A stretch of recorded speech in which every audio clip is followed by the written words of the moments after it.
Hey guys, welcome back to my channel. My name is Jocelyn. Hi, welcome. I'm here today with my cozy sweater because it is cold in California right now. It was raining for the past week and I'm like so done. So today I'm going to be talking about my TBR list for the month of January. I know we're in the second week of January, but it's okay. You guys can still know what I'm going to be reading. So if you guys want to know more about the books that I'm going to be reading for this month, then keep on watching.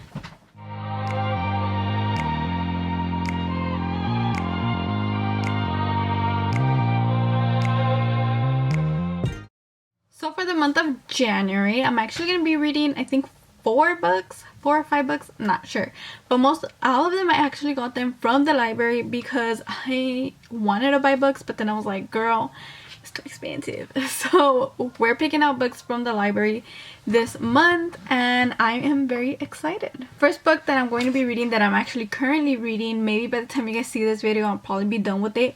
But it's Weather Girl by Rachel Lynn Solomon. This is the second book that I'll be reading by this author. The first book that I read by her is Today, Tonight, Tomorrow. And I have a book review on this book. It's on my channel. You guys could look it up. I'm very excited to read a second book from her. It also takes place in Seattle. So I guess it's not that different. But this also takes place in Seattle. The main girl's name is Ari. She is a weather girl. And I really like this book so far. I feel like it's a very trigger warning book, so going up to you guys, but it does talk about depression in this book. Our main character has depression and actually takes medication for it. She doesn't really have a relation with her mother because mom doesn't believe in taking medication, so she feels like she doesn't have depression and all this stuff. But so far it's really good. It is a romance book. What would you call this book? Like friends to lovers? I don't know. They're co-workers. Both work at the news station where she works as a weather girl and he is a sports anchor. I don't know what you call them. They're trying to get their bosses back together because they have divorced and they're just making everyone miserable at the office. So they're trying to get them back together, and you know, obviously throughout the whole time they get to know each other and fall for each other. So I think it's a really good book.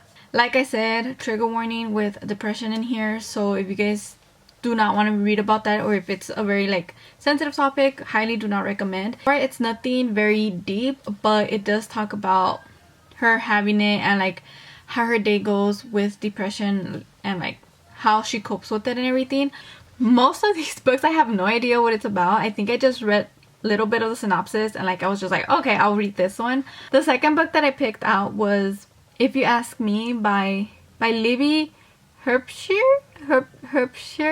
I am so sorry if I'm pronouncing that wrong, like sorry.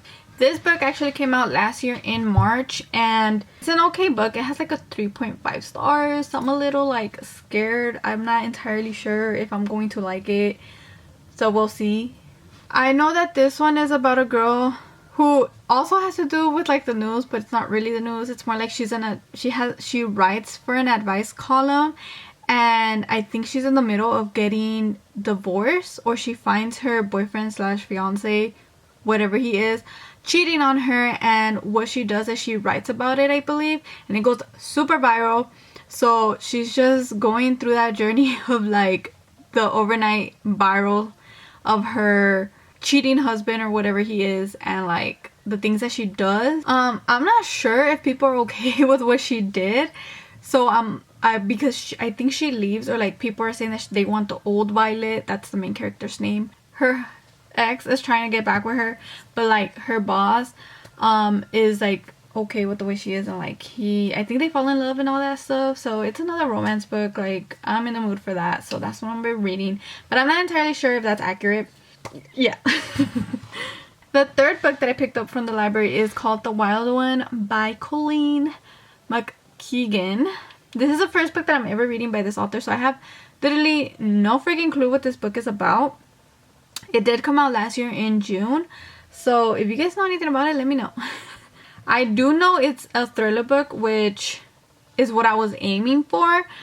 However, it is a coming of age thriller book, so I'm not entirely sure if I'm gonna like that, just because all the thriller books that I have read are not coming of age. They're more like either two POVs or like back and forth, and like most of them are adults. So like I don't know, this is the first time I'm reading something like this. Our main character name is Amanda. Her name is Amanda, and she lives in New York. She has been raised there, born and raised there. Something happens during her childhood with two other friends that she had, and something happens during that time because she's in college. She's in like in the best graduate school. She lives in a beautiful apartment, and like, you know, she's in love with her boyfriend, and something happens that leads to like secrets from her past coming out. So she has to actually, either she's like tired of keeping the secret and she wants to like say something, but she has to talk to the two girls that were involved as well, and she reconnects with them. But I feel like one of them is trying like to stop her, so I'm not entirely sure. That's kind of what I've like understood from the synopsis that I read, so let's hope it's good. And the last book that I picked up is Every Last Fear by Alex Finley. I think this is another thriller book. I'm not entirely sure. Probably one of the highest rated one from all the books that I picked out. It's like a 3.9, so I'm a little iffy. I don't know. I honestly have no idea what this book is about. The only reason why I picked it was because this book was chosen for one of the book clubs that I'm in on Fable, and I never read it because I stopped reading in the middle of the year. Or stopped reading the books from the book club and started reading like books that I just felt like reading or had the urge to read. So I wanted to actually read it because I would see the conversations I would have, and a lot of them enjoyed it, but some of them had mixed feelings. So I wanted to read it and see how I felt. I believe it's another thriller book, thriller psychological book. So those are all the books that I'm going to be reading for the month of January. Let's cross our fingers that I actually read them all. Girl. Let's cross our fingers that I actually read them all. If you guys have read any of these books, let me know down below what you guys thought about them, and recommend me more to read or to review for you guys. If you guys enjoyed this video, don't forget to comment, like, and subscribe, and I'll see you guys in my next one. Bye!